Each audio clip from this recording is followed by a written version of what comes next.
En cette période d'hiver, les champs sont nus, mais celui qui les laboure continue de travailler l'orge à sa manière. Je vais mettre le malt. Et ma production, en fait, c'est ma production d'orge qui est transformée en malt. En plus de son activité d'agriculteur, Emmanuel Dufer fait transformer 50 tonnes de son orge en malt pour fabriquer de la bière. Une envie de brasser qui lui est venue presque par hasard. Mes enfants m'ont offert un kit à Noël il y a 2 ans, 3 ans même maintenant.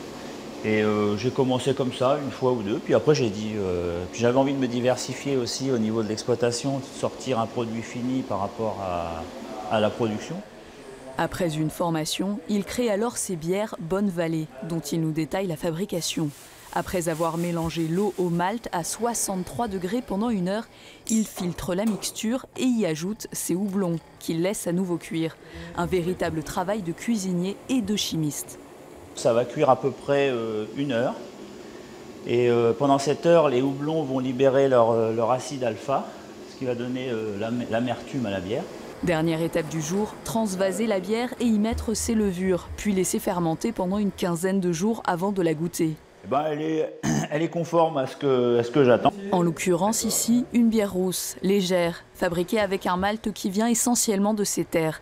Il y mélange aussi d'autres produits locaux. On essaye même de rajouter sur certaines autres bières, je prends des produits d'autres producteurs Terre d'Eure-et-Loire, de l'épeautre, des choses comme ça, de la coriandre. On essaye de travailler vraiment avec le local, quoi. En tout, Emmanuel prépare 120 hectolitres par an, une petite production qui représente plus de 15% de son chiffre d'affaires et apporte beaucoup de satisfaction. Faut pas trop se rater quand même, quoi. On n'a pas trop le droit à l'erreur. Mais c'est vraiment un autre monde, c'est un autre monde de rencontrer les consommateurs par rapport au métier d'agriculteur, surtout céréalier. Emmanuel a encore beaucoup de projets, il compte notamment ouvrir sa boutique d'ici début mars.